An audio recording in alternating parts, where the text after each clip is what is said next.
pada video kali ini kita akan membahas mengenai kaitan teori asam basa pada kegiatan menyirih. Menyirih merupakan tradisi mengunyah campuran bahan alami seperti daun sirih, kapur sirih, gambir, dan pinang. Tradisi ini menjadi bagian dari budaya masyarakat di berbagai daerah, termasuk masyarakat budaya Jambi. Kegiatan tradisional ini tidak hanya dilakukan sebagai kebiasaan sehari-hari, tetapi juga memiliki makna sosial dan budaya. Menyirih seringkali digunakan dalam berbagai ritual adat sebagai bentuk penghormatan kepada tamu tertentu. Nah, secara ilmiah, kegiatan menyirih dapat dijadikan konteks pembelajaran pada materi asam basa karena melibatkan interaksi kimia antara bahan-bahan yang digunakan. Proses menyirih memanfaatkan daun sirih, kapur sirih, gambir, dan pinang yang masing-masing memiliki sifat kimia yang relevan dengan konsep asam basa. Untuk lebih memahami sifat kimia dan manfaat dari masing-masing bahan menyirih, yuk simak video berikut ini. Yang pertama adalah daun sirih. Daun sirih adalah daun dari tanaman merambat yang banyak tumbuh di daerah tropis. Daun sirih memiliki aroma khas yang segar dan mengandung senyawa aktif seperti kafikol, eugenol, dan fenol.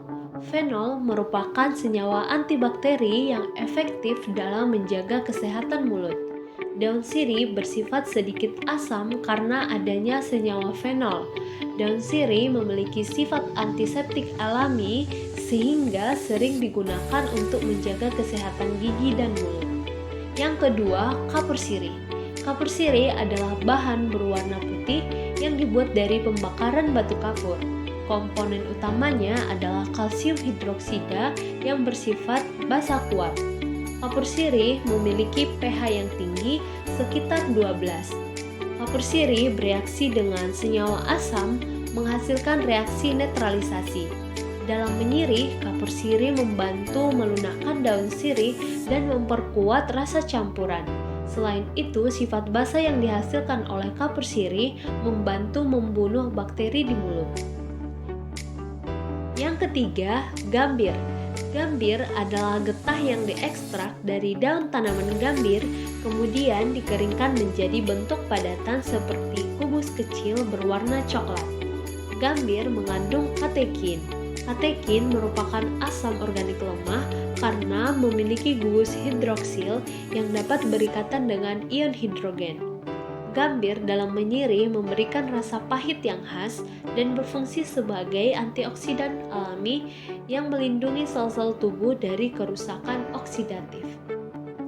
Yang keempat, pinang. Biji pinang berasal dari buah pohon pinang. Bijinya berwarna coklat dengan tekstur keras. Biasanya dipotong-potong kecil sebelum digunakan dalam menyirih.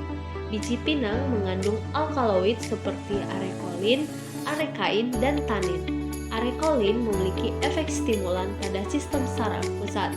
Alkaloid dalam pinang bersifat basa lemah dengan gugus nitrogen yang bertindak sebagai donor elektron. Pinang memberikan efek menyegarkan. Selain itu, pinang juga memperkuat gusi dan membantu membersihkan mulut. Bagaimana bahan-bahan tersebut bereaksi di dalam mulut?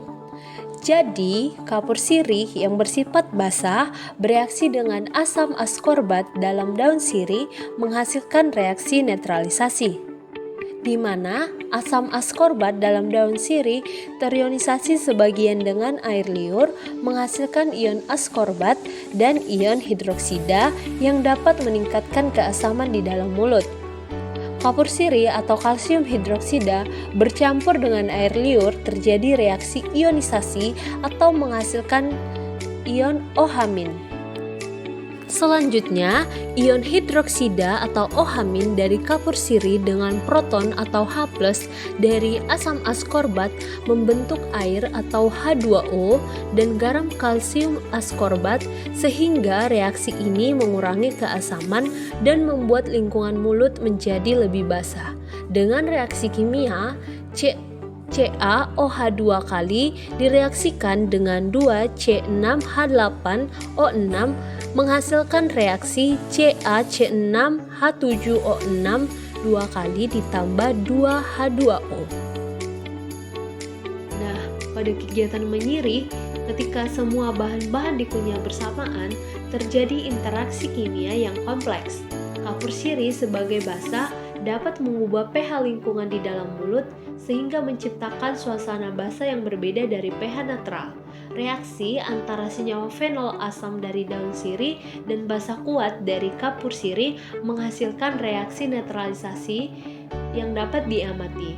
Selain itu, terjadi perubahan warna daun sirih saat terkena kapur juga dapat dijadikan sebagai contoh indikator alami perubahan pH.